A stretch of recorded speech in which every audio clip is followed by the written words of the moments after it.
In most countries, wedding dresses are typically white, but this tradition isn't as old as you might think. Until the 19th century, wedding dresses were any random color. Basically, a bride just wore the best gown she owned. Often, they weren't white. You see, back in the day, with no running water, white wasn't a very practical color. Female members of royal families typically got married wearing red gowns. In 1840, Queen Victoria changed the tradition when she got married in a white gown. At first, it was frowned upon because white was associated with mourning, so it wasn't much of a festive color. Still, less than a decade later, white became widely accepted and started to be associated with purity and innocence instead. A bit more about weddings. Typically, engagement and wedding rings are worn on the fourth finger, and the tradition goes back to ancient Egypt, Rome, and Greece. People were wearing their rings on that finger because they believed that there was a vein in this particular finger that led straight to the heart. Wearing a ring on this finger symbolized that the heart of a person was taken.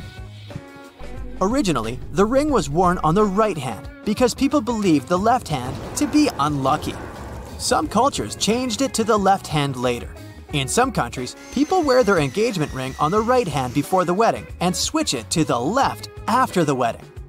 But it's always the fourth finger. We now know there's no vein leading to the heart, but the tradition remained. Almost everywhere in the world, pink is considered to be a girl color, and blue is traditionally a boy color. I was wondering why it was like that, so I did a bit of digging. Turns out that originally it was vice versa. As a stronger color, pink was associated with boys, and blue, as a calmer color, was assigned to girls. Later, the colors were reassigned as pink was seen as the shade of romantic red. In the 19th century, the women's movement almost put an end to assigning colors to genders. But then, there were the 1960s, when people learned how to figure out the gender of the future baby and started throwing gender reveal parties. Companies figured that they could make money by selling pink and blue gendered items, and that's how they established the rule: blue is for boys and pink is for girls. The blue raspberry flavor is more like the regular raspberry because blue raspberries just don't exist. But for some reason, raspberry flavored ice pop is blue. Why is it so if the berry itself is pink or red? Well, for practical reasons and to make it less confusing. Imagine you're producing a pack of popsicles and assigning colors to flavors. An apple-flavored one will probably be green. A lemon one will be yellow. That's easy. Then there's strawberry, so it should be red. Also cherry. Well, red again. Watermelon, red. And now raspberry. Red one more time. Wait, 4 reds are too many reds. How will people tell them apart? So, raspberry ice pops were made blue and got called a non-existent blue raspberry. Okay, now the egg mystery. Like, why are some of them white and some brown? And what does it depend on? Apparently, the color depends on the breed of the hen. Typically, white chickens lay white eggs and dark chickens lay brown eggs. But even chickens of the same breed can lay eggs of different colors, depending on the genetics of the particular hen. If you wonder if there's any difference between brown and white eggs, then the answer is no. It's just the color of the shell, nothing more. The yolk can look different too, orange or yellow. Its color depends on the food the chicken eats. If its diet has a big amount of yellow-orange pigments, then the yolk will be darker. Again, there's no difference here than the color, so don't worry about it.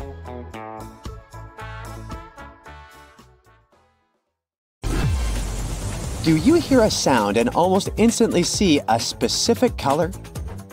You may be part of a special group of people, about 4% of the world's population, who can experience synesthesia. You're not imagining things. A new study shows that synesthesia is real, and it has brain scans to prove it. When these synesthetic people hear colors, scans show their brain parts for sight and sound are speaking to each other. Since synesthesia seems to be genetic, some researchers picked 3 families where this feature was present. They went on to play with DNA sequencing, comparing the genes of family members with synesthesia to those without. They still don't have the complete picture of this unique feature, but they did manage to narrow it down to some 37 possible gene suspects. Sometimes, after a nap in an uncomfortable position, you might have felt your arm or leg all tingly or numb. You'd think it all has to do with poor blood circulation. In fact, it might be due to a little thing called paresthesia. This is when your body starts experiencing unusual sensations because your nerves are squeezed or irritated.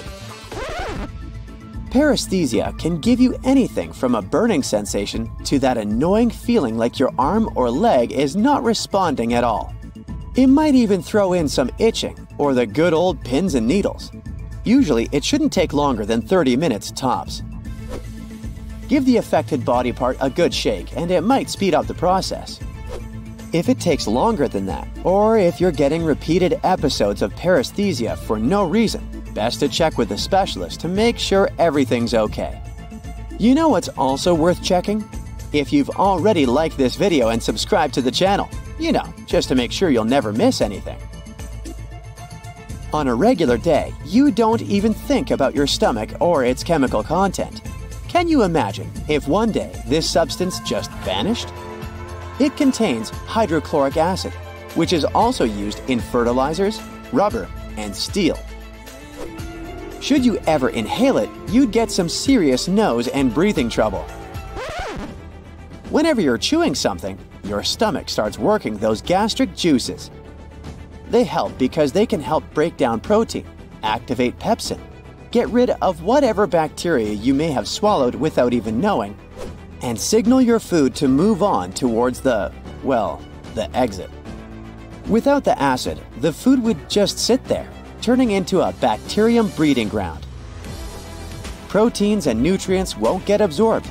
Your lunch or dinner might rush through your system as is, and you could end up eliminating undigested food. Ugh. There's a reason why paper cuts hurt so much. For starters, they happen on your fingertips, which are very sensitive areas. That's because they're full of receptors, which are like your body's receptionists, helping you determine the size, shape, texture, and temperature of the things you touch. When you get a paper cut, these receptors get instantly triggered, sending unpleasant information to the brain.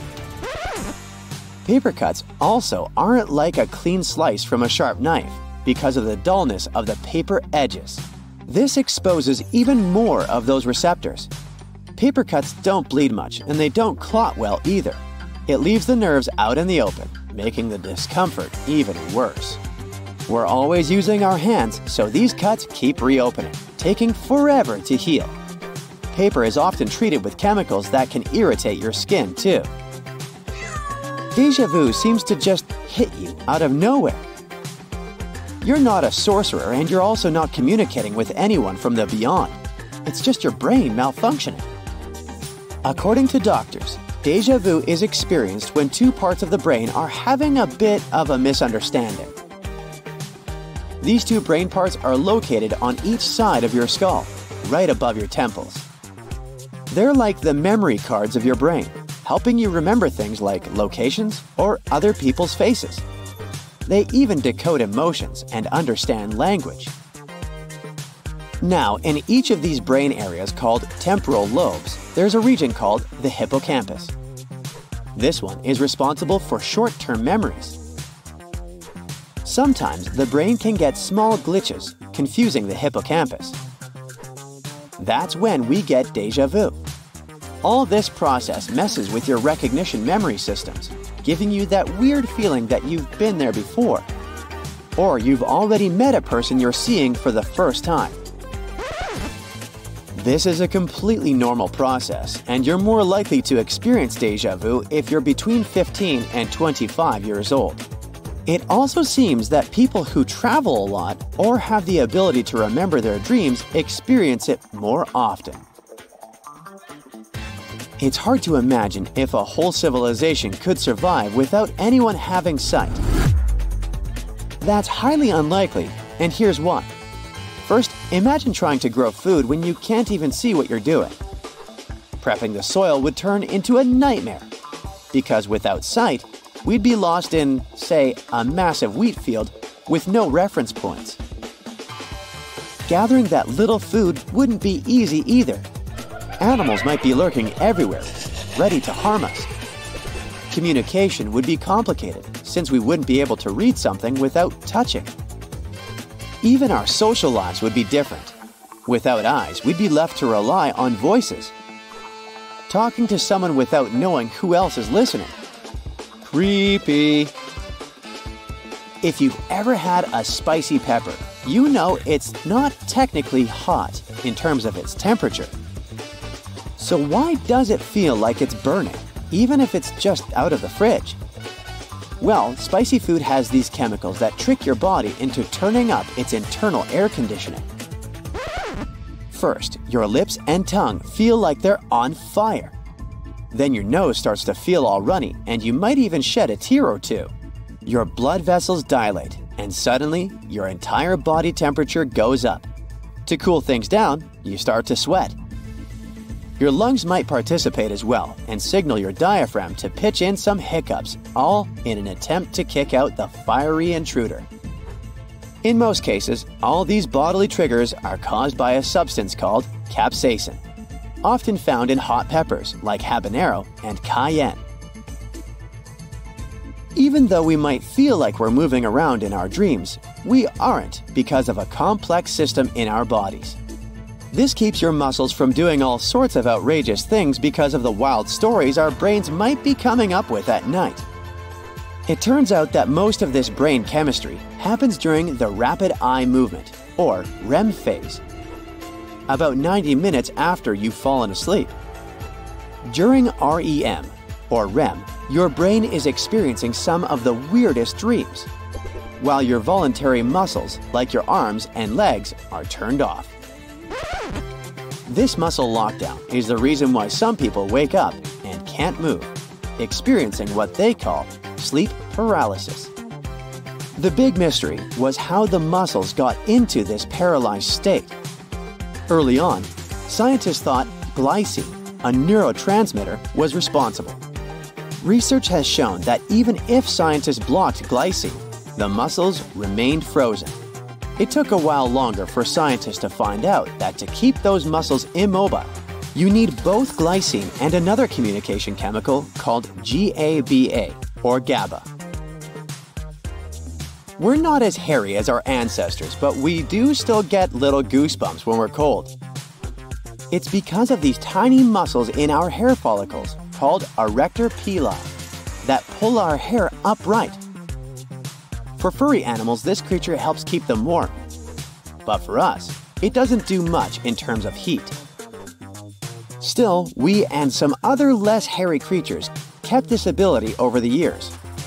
Experiments were done to figure out more about these goosebumps.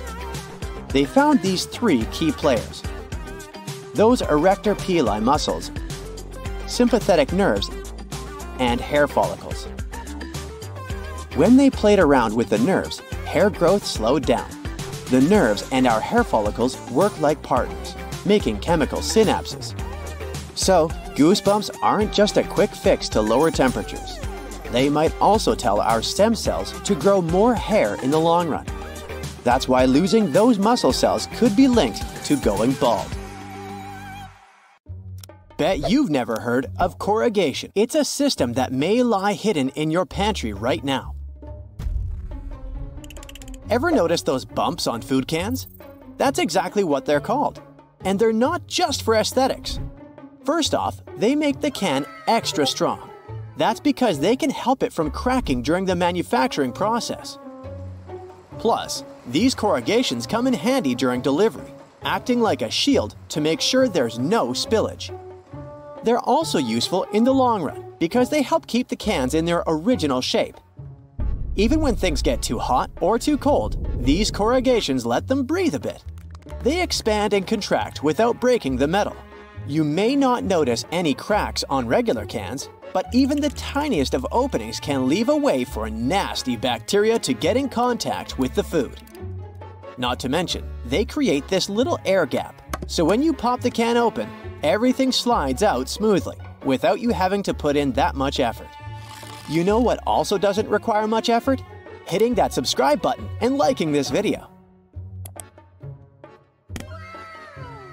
You know there's a plant out there that's so eager to reach the sun you can hear it grow? Rhubarb, just before it's picked from the fields, soaks up all the sun rays it can get to make glucose. After this sunbathing session, it gets transported to dark sheds. Inside, it keeps on growing and uses the stored glucose as fuel. Nothing out of the ordinary so far, but in that dark, cozy, and warm place, rhubarb starts acting weird. That environment pushes the plant to stretch itself out in hopes it will find sun rays again. It happens so fast that you can actually hear the buds and stalks making noise as they pop open. To make sure this process goes smoothly, there's no light allowed. If light hits the rhubarb at this point, it will start photosynthesizing again and go bitter. Speaking of everyday groceries, you might have noticed that veggie bags come with some green stripes. Know that it's a sneaky optical trick. Those stripes fool our eyes into believing the veggies look way greener than they are. And it's not just veggies that get this special packaging. Oranges are often sold in red mesh bags for the same reason. Lemons? They go for yellow or green bags for that same pop of color. If your cooking skills aren't that good and you're just afraid you're going to mess up dinner yet again, stick to mushrooms. That's because they're almost impossible to overcook. Unlike other vegetables that turn into mush when overcooked, mushrooms are way more resistant. They've got this interesting substance called chitin, a molecular structure that works like an armor. So you can cook them forever. They won't burn.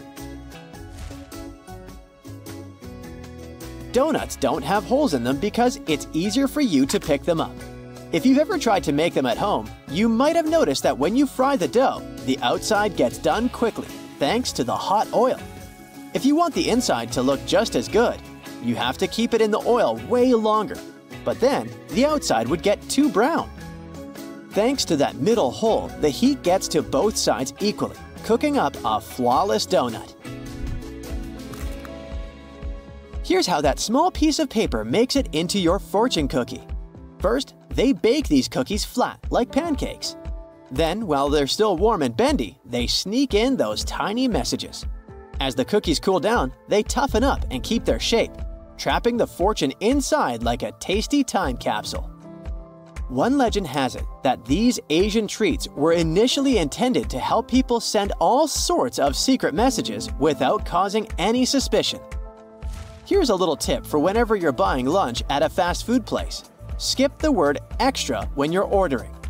The moment you speak that term, you're tempting the employees to charge more. Instead, go for something like, "A little more, please," when you're getting a special burrito bowl. According to a UK study, cheese is the most stolen of foods worldwide. It's estimated that around 4% of all cheese just vanishes from stores. And no, it's not mice doing the stealing, it's people. Why? Because cheese is becoming more and more valuable. The price of cheese is constantly going up, and sneaky thieves are trying to make easy money by simply taking it from the racks. It's not just cheese, though. Other interesting items on the thieving list include fresh meat, chocolate, and seafood. Ferrero, the company behind those luscious jars of Nutella, needs about 25% of the world's hazelnuts every year. So if you think about it, 1 in 4 hazelnuts ends up in a chocolatey jar.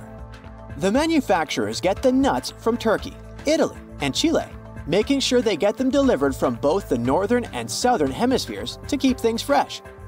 Nutella's impact on the economy is even bigger than you'd imagine.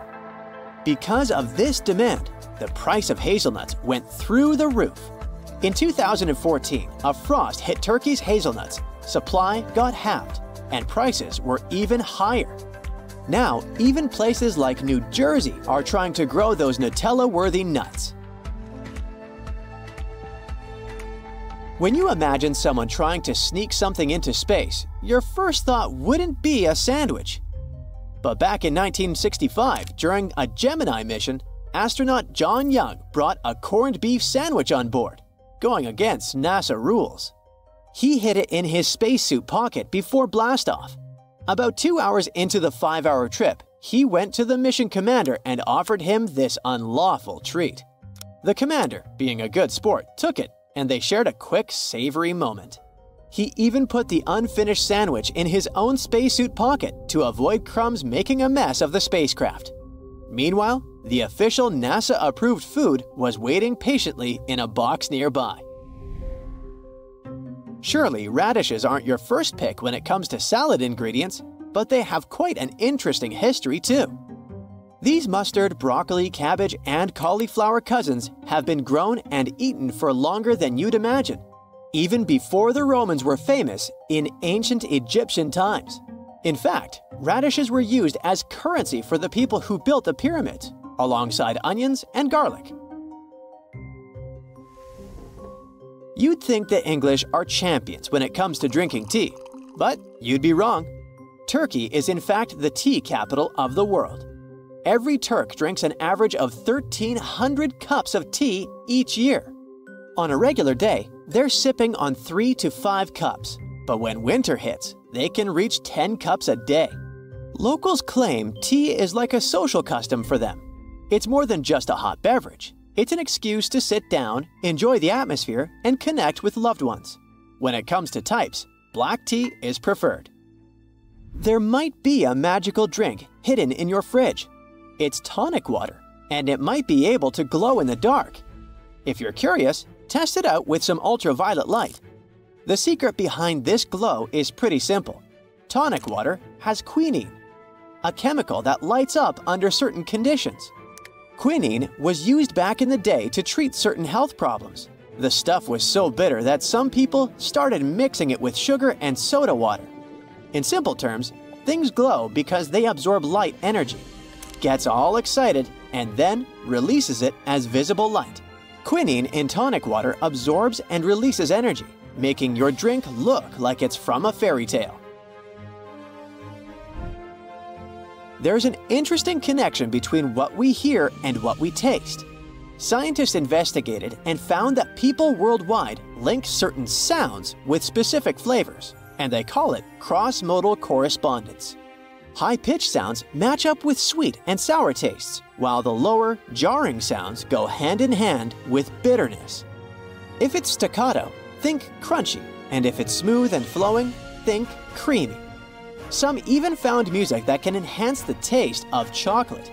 In this study, when people listened to a high-pitched, sweet soundtrack while eating chocolate, they thought it was sweeter than when they'd heard a lower, more dissonant soundtrack.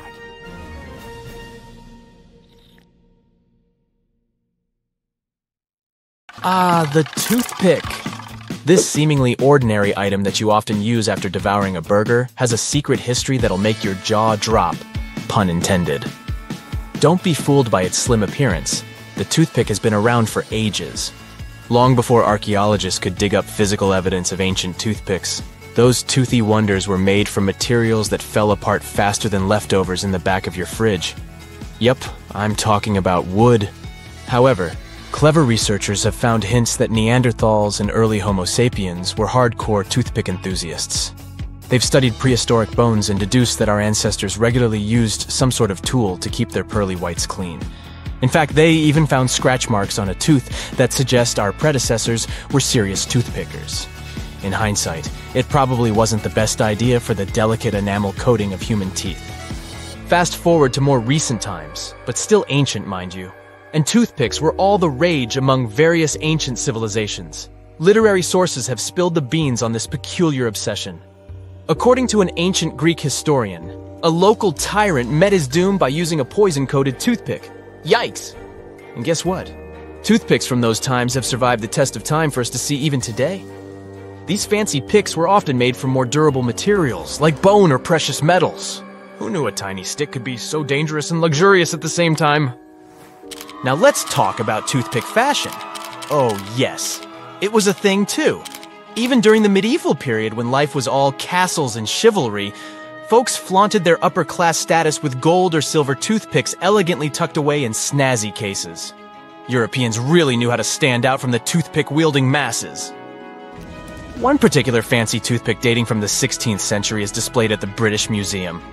It's made with gold and even encrusted with pearls. The trend continued well into the 19th century, when the Duchess of Parma even had a whole dozen of valuable toothpicks as part of her dowry. At one point in history, some crafty ladies in Portugal came up with a toothpick innovation. Instead of using them to clean teeth, these brilliant women made disposable toothpicks specifically for picking up sticky sweets. Bye-bye, messy fingers. And as luck would have it, toothpick production in Portugal boomed. Those toothpicks were a hit, finding their way across Europe and the Americas. An American entrepreneur named Charles Forster found himself fascinated by those same toothpicks he encountered during his travels. He was amazed by the exceptional quality of those little wooden wonders. Inspired, Charles Forster hatched a wild plan in his mind. He set out to build a contraption that could produce toothpicks at an astonishing rate, millions upon millions of them in a single day. He was determined to bring toothpick prosperity to America. But alas, fate had a quirky sense of humor. When Forster unveiled his toothpick wonderland to the American people, they just weren't interested. It seemed they were quite content with whittling their own toothpicks. Not to mention the idea of spending money on something they could easily make themselves left them scratching their heads. Forster knew he needed a magical transformation to create demand and ignite the toothpick frenzy. So, this daring entrepreneur decided to unleash his arsenal of marketing tactics. He hired people to masquerade as toothpick-hungry customers in stores, causing a toothpick-buying need among the unsuspecting shoppers. But that wasn't enough. He even recruited the brightest minds from Harvard University and gave them a secret mission. Whenever they ate at restaurants, they had to ask for toothpicks. Like magic, the habit spread, and soon enough, toothpicks became the must-have accessory for anyone. While Forster was busy masterminding the toothpick revolution, there were a few others who wanted a slice of the toothpick pie. In 1869, a quirky fellow from Philadelphia snagged a patent for his toothpick invention. It had a fancy hooked end and a spoon-like mechanism, perfect for cleaning out hollow and sensitive teeth. There were others who sought to improve the toothpick experience even further. One clever inventor dreamed up a retractable toothpick case for the suave and stylish toothpick enthusiast. And oh, there was a scented coating invented, designed to make your breath smell fresher than a field of daisies on a spring morning. As time marched on, the toothpick empire grew to epic proportions. By the end of the 19th century, billions of toothpicks were being produced each year. In 1887 alone, the count soared to an unimaginable 5 billion toothpicks, with our toothpick hero Charles Forster responsible for more than half of them. And just when you thought the toothpick madness couldn't get any crazier, there was a factory in Maine that emerged, defying all toothpick limits. It churned out toothpicks by the billions. Back to current times, it seems like luxurious toothpicks are ready to make a grand comeback. Leading the charge is a cheeky Toronto-based company that's on a mission to revolutionize the toothpick game. Now, you might be wondering, toothpicks? Really? How can they be luxurious these days? Well, these people have set their focus on crafting exquisite toothpicks from white birch and offer them in 6 delightful flavors. And believe it or not, there's something about toothpicks that taps into our primal instincts. Maybe it's because our ancestors were big fans of toothpick hygiene, and that trait has stuck with us through the ages. Everything about these toothpicks is in luxury and style. Imagine a slender bottle, sealed with a cork and elegantly embossed with the company's name. And that's not all. Each toothpick has one charred end, adding a touch of mystique. To take it up a notch, the company even offers chic leather carrying cases. Style and pizzazz aside, some dental experts claim using a toothpick may not always be good for us. If you find yourself in a sticky situation with something lodged between your teeth and you have absolutely nothing else on hand, you can cautiously consider using a toothpick. But hey, don't make it a habit. Dental professionals strongly advise against prolonged toothpick use. Why, might you ask? First off, breakage. As you're merrily picking away at your teeth, the little object might suddenly snap. You might even get a little piece stuck in there, which beats the whole initial purpose, right? Hygiene is another thing you consider. If you didn't buy that toothpick yourself, you can't guarantee its quality. It's hard to know if it's been stored properly or if it hasn't come in contact with harmful elements for our smile. A fantastic alternative is, of course, dental floss. It's the best way to give those food particles the old goodbye from your chompers. It can reach those tricky nooks and crannies without causing any gum damage or pesky irritations. But alas, if you already have a bunch of toothpicks at home and don't necessarily want them to go to waste, there are many other projects you can use them for at home. For starters, you can use them in your garden. Toothpick barriers can shield your delicate plants and seedlings from creepy crawlies. Watch your plants grow tall and strong, safe from sneaky caterpillars. And if a plant has a little accident, don't worry. Toothpicks to the rescue for broken branches and injured leaves. These little objects are also the ultimate ninja cleaners. Dust and dirt hiding in hard-to-reach spots won't cause trouble anymore. You can use them to clean grime around remote control buttons, phone buttons, and toys. They can also be used to clean up buildup in your hairbrushes and shower heads too. Ready to join the toothpick tradition passed down from generations? Well, it's called the testing for doneness. Grab a toothpick and poke it into freshly baked cakes, loaves of bread, or brownies. If there's still any batter left over on the toothpick once you pull it out, your dessert might not be done quite yet. Let's pay a bit of attention to backpacks. They have a few interesting features. First, some of them have sternum straps, and they are quite helpful. They allow you to redistribute the weight of the backpack a bit, lifting some of it from your shoulders. Not much, but just enough to make your backpack lighter and easier to carry. And of course, the sternum straps prevent the shoulder straps from sliding off. Okay, the next thing is gear loops. And probably from the name of it, you already have an idea of what you need them for. You can strap in some useful gear you need with you, like trekking poles or shovels. Some gear will need to be secured to do it. Drop the handle through the loop and rotate it upward. Then, secure it with the elastic hook at the top, and you're golden. And yes, all backpacks have loops. Actually, I never thought of their purpose until today.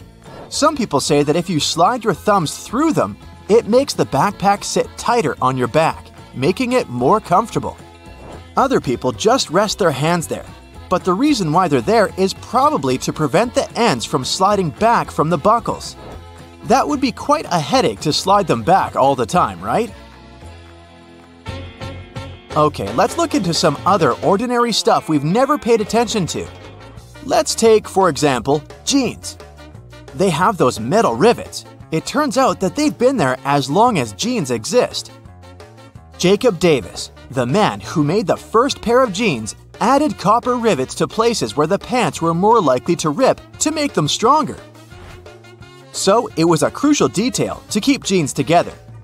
Today, they have a more decorative purpose because they're distinctive and traditional for jeans. Also, many zippers have the letters YKK engraved on them. Those are the initial letters of Yoshida Kogyo Kabushiki Gaisha. It's the name of a Japanese company that can be translated as Yoshida Manufacturing Shareholding Company. It's the largest zipper manufacturer in the world, so all zippers produced by them are marked with these letters. It's estimated that the company produces half of all zippers in the world. That's why you see their zippers more often than any others. Have you noticed that canned and bottled soda seems to taste different? You're not wrong, that's actually true, and there's even science behind it. Chemists say that aluminum cans have a polymer layer that absorbs some of the soda's taste, so cans indeed change the taste. Chemicals in a plastic bottle can add some acetaldehyde, a byproduct that gets formed while plastic is melted, to the drink. So, they also change the taste a bit. You never really drink the original drink. If you want to try the real thing, buy sodas in glass bottles. When soda is stored this way, its taste is the most similar to the original one. Plastic bottles with soft drinks have 5 bumps on the bottom, and water and juice plastic bottles have almost flat bottoms, except for a little kink. It's not random. A plastic bottle is made by putting a plastic tube into a mold and blowing some air inside to make it expand until it takes the needed shape. The problem is that at the bottom, the bottle will always have an outward kink that will make the bottle unstable. To avoid it, some air is also pushed inward from the bottom, creating that small punt at the base of it. Flat bottle bottoms are common because they need less plastic to be made, but soft drinks and sparkling water need special treatment. These liquids have internal pressure that can push the plastic outward, messing up with the punt and the stable form of a bottle. So, soda bottles have a curved shape because this way they're more pressure resistant. Compare folding a regular piece of paper to folding a paper tube. The latter will have more resistance. In the same way, curved plastic is more resistant to any pressure. Take a closer look at your bag of chips. You can probably find these little colored circles. They're made by the manufacturer to test the print that is used on the package. They're called color control patches. The circles are not the same palette as the final package. They are layered on top of each other to achieve the final color of the bag. So why do manufacturers need them again? Imagine that something is off and the printing machine prints a bunch of wrong packages. That's a lot of wasted money. So, these control patches are there to make sure that the final print is going to be correct. If they're off, the manufacturer will know that the whole package is going to be off too. These patches allow the printers to find a surplus or a deficiency of color and solve the issue. But don't worry if you don't find these circles. They probably just got cut off. Take a good look at a milk jug. There's often an inverted circle on one of the sides. This dimple is there to make the jug more resistant and to prevent it from rupturing if the jug falls on the floor. The dimple gives some more space for the liquid to expand. Also, as the expiration date approaches, the microbes in the milk start to expel some gases. As more and more of them get trapped inside, the pressure in the jug rises. The dimple accommodates the expansion and prevents the jug from bursting. If you're smelling something fishy at home and it's not your delicious salmon dinner, then it's time to check your electrical equipment. That stinky smell could mean your wires are frayed, your breakers are faulty, or your circuits are overloaded. And let me tell you, those plastic-coated wires emit a smell worse than a tuna sandwich left out in the sun. So don't be a fish out of water and get your electrical system checked ASAP. If you smell rotten eggs in your house, call the plumber straight away. The most obvious reason is the sewage and drain problems, such as contamination. But such a smell can also be produced if you've got problems with the water heater. Another possible problem might be a gas leak. Manufacturers add some distinct bad-smelling chemical to natural gas, so that people could notice even the tiniest gas leak on the spot.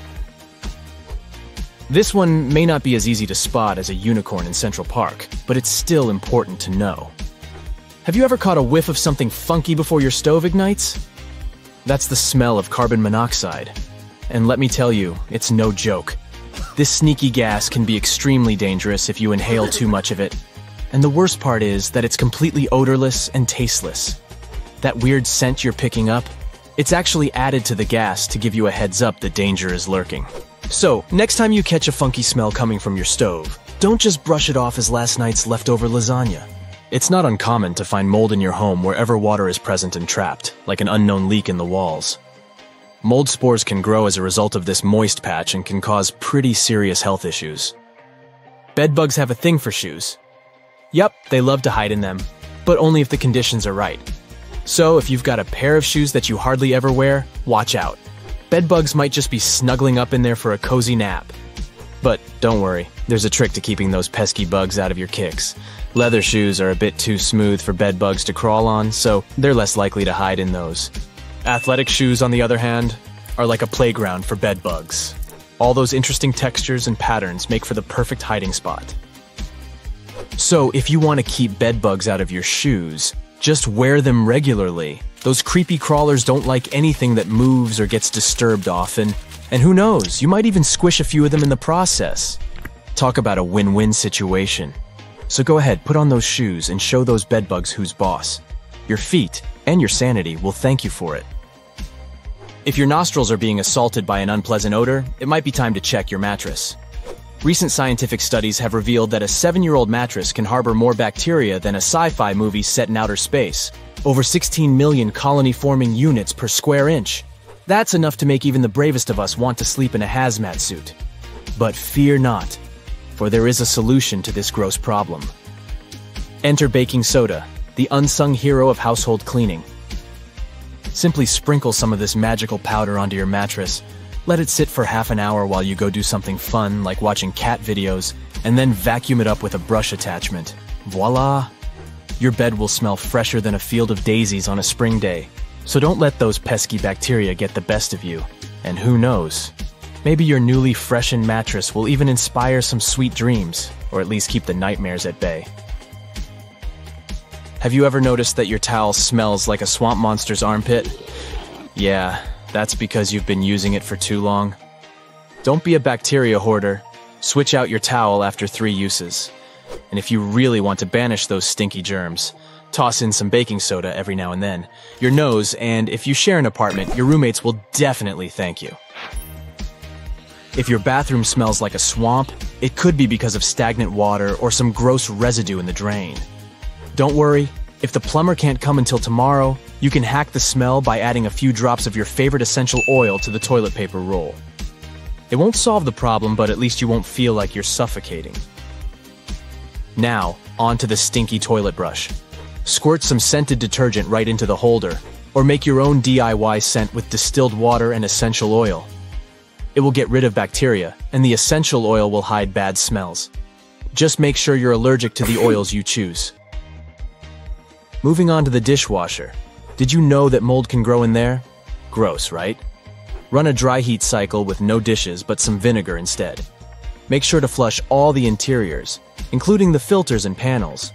And if your silverware basket is looking a little moldy, soak it in some diluted antibacterial detergent before rinsing it thoroughly. Now let's talk about weird sounds in your house.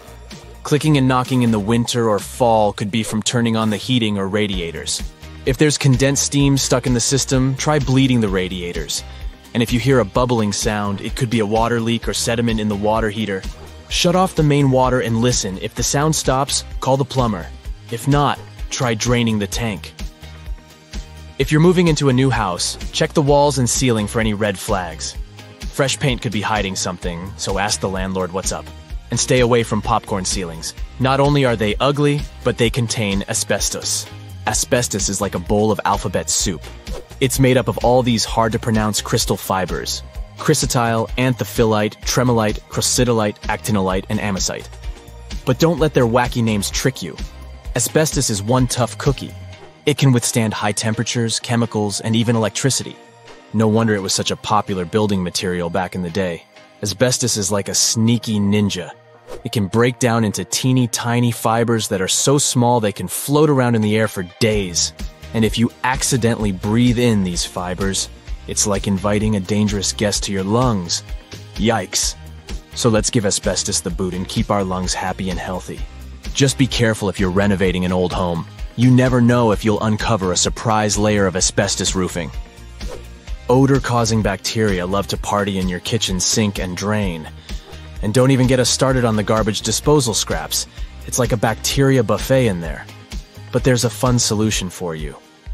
Once a week, throw a party of your own by inviting 6 ice cubes, 1 tablespoon of baking soda, 3 thin lemon slices, and 1 teaspoon of bleach to the disposal.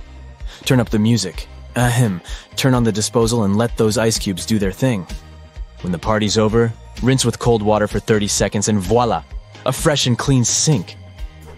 Your new sofa or cabinets could be secretly releasing some stinky gases into the air. Yep, it's true.